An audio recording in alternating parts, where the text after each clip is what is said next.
पाकिस्तान तहरीक-ए-इंसाफ ने गिलगित बल्तिस्तान में हुकूमत बना ली। इस मरतबा गिलगित बल्तिस्तान के इंतखाबात में एक नया ट्रेंड देखने को मिला। खवातीन की बड़ी तादाद ने घरों से निकलकर वोट डाला। स्कर्दू और गजर में खवातीन रहनुमाओं ने अपनी इंतखाबी मुहिम अपनी इलेक्शन कैंपेन खवातीन के साथ मिलकर चलाई, जबकि ऐसी खवातीन भी सामने आई जो मुख्तलिफ इलाकों में औरतों के लिए वोट डालने की अहमियत को उजागर करती रहीं।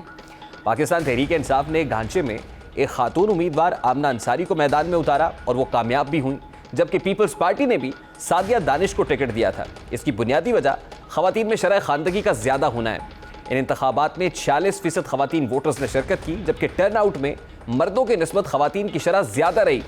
इंतखाबात के पुरअमन इनेकाद के बाद खवातीन को उम्मीद थी कि नई पार्लियामान में उन्हें हक़ के नुमाइंदगी के साथ साथ सूबे के मामलात में फैसला साजी का इख्तियार भी दिया जाएगा, उसमें शरीक किया जाएगा। लेकिन तहरीक-ए-इंसाफ ने बिल्कुल इसके बरक्स किया है। 15 नशस्तों वाली तहरीक-ए-इंसाफ ने नई हुकूमत बनाई, जिसमें 22 रुकनी काबीना का ऐलान किया गया, मगर इनमें से किसी भी खातून को शामिल नहीं किया गया है। इस 22 रुकनी काबीना में एक भी खातून रुकन शामिल नहीं है। हालांकि 6 खवातीन खुसूसी नशस्तों पर असम्बली की मेंबर मुंतखब हुई थी। अब सवाल पैदा होता है कि खवातीन को काबीना में नुमाइंदगी क्यों नहीं दी गई है? क्या 52% से ज़ायद वोटर्स को नुमाइंदगी ना देना जमहूरी कदरों की नफ़ी नहीं है? पाकिस्तान का शुमार दुनिया के उन 144 ममालिक में 95वें नंबर पर होता है जहाँ खवातीन सियासी तौर पर बाइख्तियार हैं, एम्पावर्ड हैं। लेकिन सवाल तो ये भी पैदा होता है कि इन्हें कानून साजी का कितना इख्तियार हासिल है।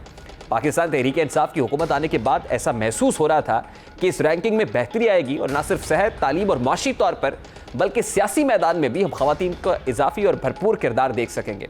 इस उम्मीद को इसलिए भी तकवीत हासिल हुई क्योंकि PTI को खवातीन ने बहुत ज़्यादा सपोर्ट किया। उनके जलसों में खवातीन की बड़ी तादाद दिखाई देती थी और यकीनन एक बहुत बड़ा वोट बैंक भी रहा है। लेकिन अब सूरत हाल कुछ मुख्तलिफ ही नज़र आ रही है। सूबाई और वफाकी काबीना में खवातीन की शराकत दारी का जायज़ा लिया जाए तो 53 रुकनी काबीना में वफाकी सतह पर जो 53 रुकनी काबीना है उसमें सिर्फ 4 खवातीन को शामिल किया गया है।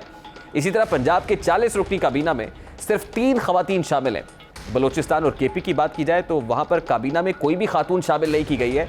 ऐसी सूरत हाल में गिलगित बल्तिस्तान की 50% रेट की हामिल खवातीन को नज़रअंदाज करना इंतहाई तकलीफ दे और इसकी सिंबॉलिक इंपॉर्टेंस भी है, सिंबॉलिक वैल्यू है।